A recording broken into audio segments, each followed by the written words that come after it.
Osmose. O que é osmose? Osmose é o movimento de água que ocorre dentro das células através de uma membrana semipermeável. Esse processo é realizado a partir de um meio com menor concentração de água para outro com maior concentração. A osmose não é influenciada pela natureza do soluto, mas sim pelo número de partículas. Quando duas soluções contêm a mesma quantidade de partículas por unidade de volume, mesmo que não sejam do mesmo tipo, exercem a mesma pressão osmótica e são isotônicas. Caso não sejam separadas por uma membrana, haverá fluxo de água nos dois sentidos de modo proporcional.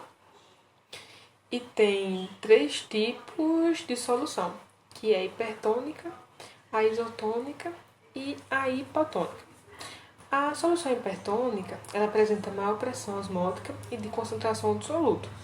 E em um meio hipertônico, as células tendem a encolher, já que perdem água.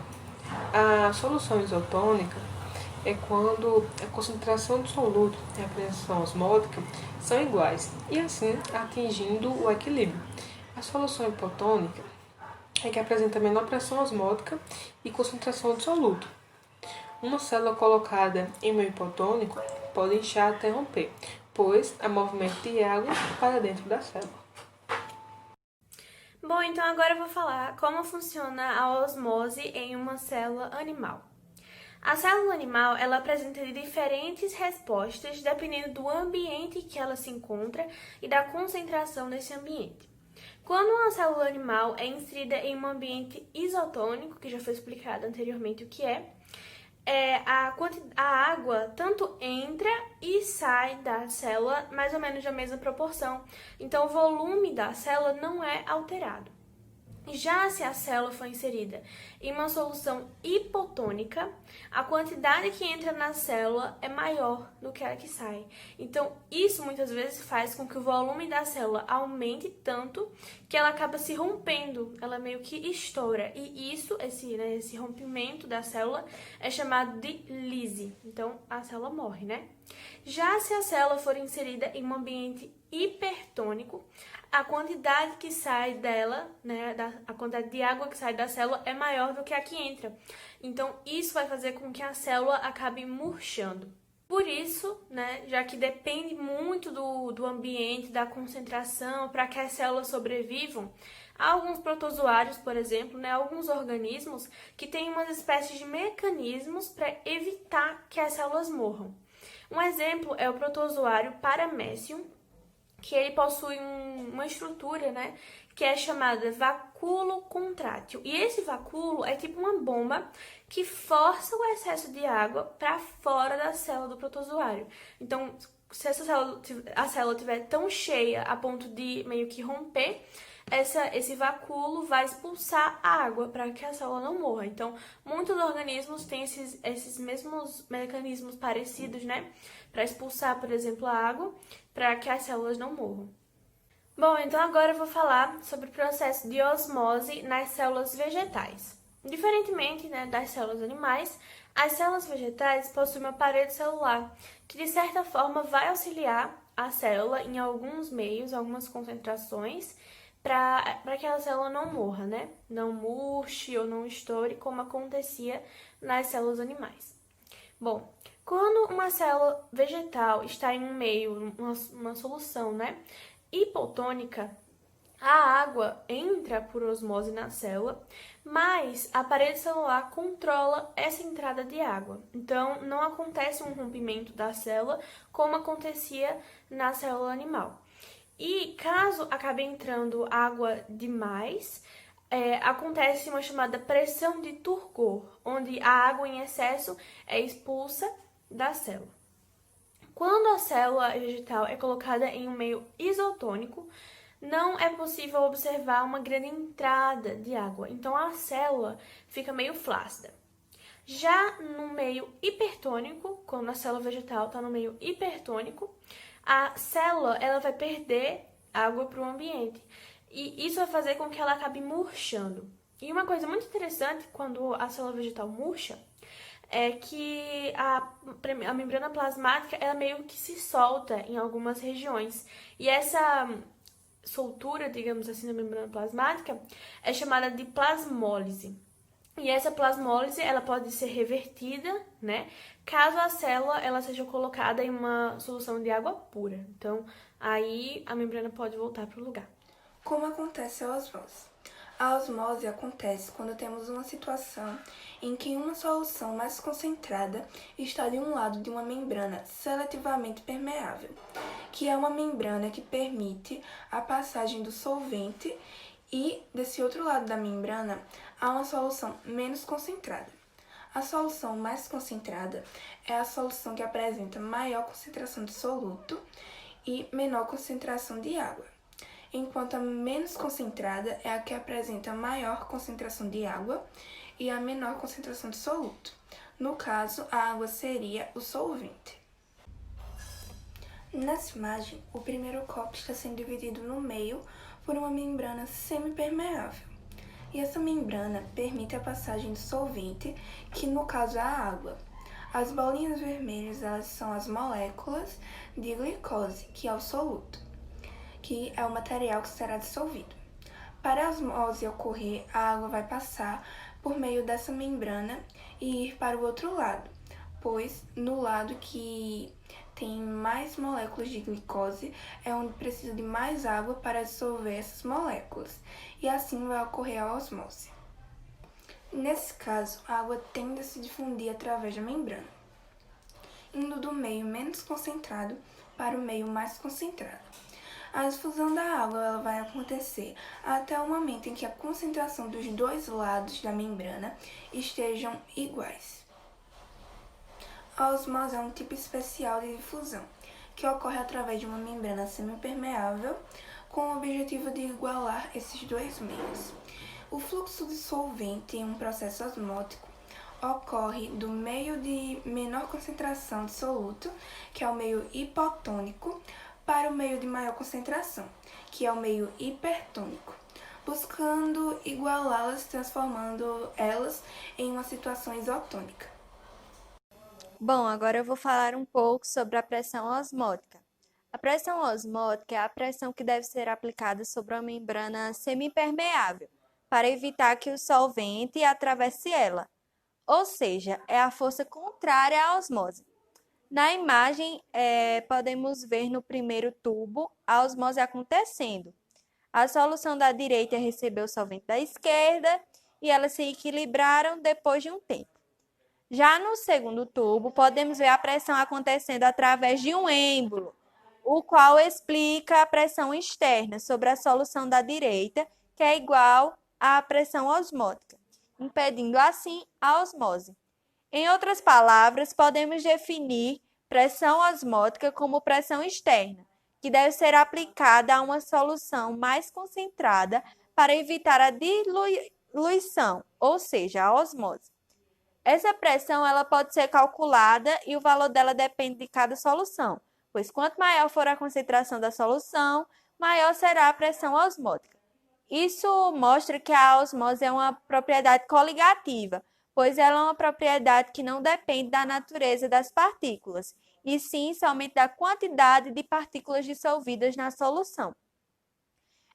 Podemos calcular a pressão osmótica com a seguinte fórmula: π igual a m vezes r vezes t vezes I, onde π é a pressão osmótica, m a concentração em mol por litro, r a constante universal dos gases, no qual seu valor sempre será 0,082 atm, T será a temperatura em Kelvin e o I o fator de Van Hoff.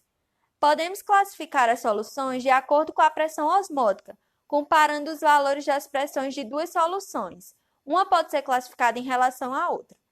Classificamos essas soluções em três: a solução hipertônica, onde a pressão osmótica é maior que a da outra solução, a hipotônica, onde a pressão é menor que a da outra solução, e a isotônica, que é quando a pressão osmótica é igual à outra solução.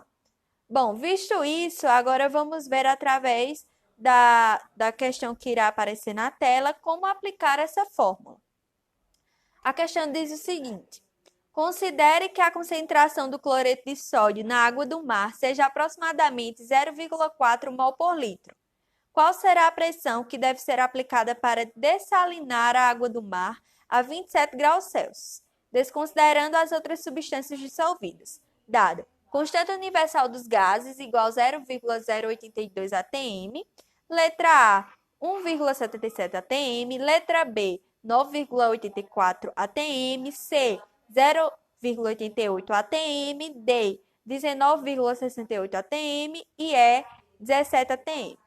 Bom, para resolvermos, primeiro vamos descobrir o valor do fator de Van 't Hoff e para o cloreto de sódio, que é a quantidade de partículas produzidas por fórmula de soluto. Podemos visualizar que a fórmula de NaCl gera dois íons, por isso o valor de I será 2. Em seguida, precisamos converter de Celsius para Kelvin. Nesse caso, 27 graus Celsius será 300 Kelvin. Agora podemos substituir os valores na fórmula e descobrir a pressão osmótica, que no caso será 19,68 atm, a letra D. A osmose é um fenômeno muito comum no cotidiano. Por exemplo, uma prática comum usada para conservar as carnes é salgá-las. Nesse caso, o meio externo está mais concentrado por causa do sal e o interior das células da carne está menos concentrado. Por isso, ocorre a saída de água das células de micro-organismos que poderiam causar a deteriorização da carne. Assim, ela vai permanecer conservada por mais tempo. Isso ocorre também quando vamos fazer uma salada de folhas cruas como alface. Eu acho que vocês já repararam que depois que temperamos a salada, depois de um certo tempo as folhas vão murchar. Isso ocorre justamente porque a água difunde das células vegetais do alface, que é o meio menos concentrado, para o meio mais concentrado, que é a solução de vinagre e sal. O contrário também, se colocarmos o alface na água, ocorrerá a passagem de solvente do meio externo para dentro das células vegetais. Com isso, o alface ficará mais vistosa. Outra técnica de conservação dos alimentos são as chamadas compostas, em que as frutas são colocadas em calda. Como a calda está mais concentrada, pois contém uma elevada quantidade de açúcar, ocorrerá a osmose na fruta, com a saída de água das células dos micro-organismos, também conservando a fruta por mais tempo. Agora eu vou falar sobre a osmose reversa. A osmose reversa ou inversa é um processo de separação de substâncias através de uma membrana que retém o soluto. Nesse caso, o solvente ele flui do meio mais concentrado para o menos concentrado e vai se isolar do soluto por uma membrana que permite a sua passagem. Portanto, é um processo inverso ao que ocorre naturalmente e durante a osmose, onde a água flui de um meio menos concentrado, que é o hipotônico, para o mais concentrado, que é o hipertônico. Na osmose reversa, o soluto é forçado a passar para o meio menos concentrado. Isso só é possível graças à pressão exercida, fazendo com que a membrana semipermeável permita apenas a passagem da água, retendo o soluto. Porém, para que isso possa acontecer, é necessário a aplicação de uma pressão maior do que a pressão osmótica natural. Durante a osmose reversa, até 99% dos solutos de baixo peso molecular, como os sais ou moléculas orgânicas simples, são retidos. Também podem ser isolados bactérias, vírus e outros tipos de sólidos dissolvidos, purificando a água. Um exemplo é o maior uso da osmose reversa para a dessalinização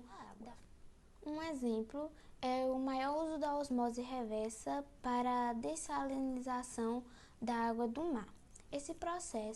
Esse procedimento é importante para solucionar o problema da falta da água potável em alguns locais em algumas regiões do mundo.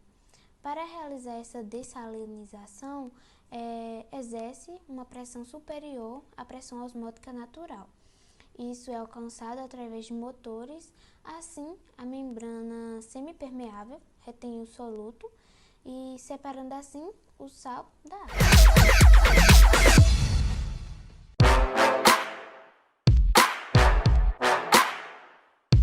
Olá pessoal, tudo bem? Eu sou a Carmen, professora de Biologia aqui da Oficina do Estudante, e hoje eu vou mostrar um experimento para vocês que tem a ver com osmose. Vamos lá? Primeiramente, você precisa de uma batata partida ao meio. Depois, você vai pegar essa batata e retirar um pouco do material dela. Você vai fazer um buraco na batata, sem se cortar. Agora que você está com a sua batata desse jeito, o que a gente vai fazer? A gente vai colocar um soluto dentro dessa batata. Então, pessoal, você vai pegar um soluto, pode ser um sal, um açúcar, e vai colocar na sua batata. Vai ficar assim, ó.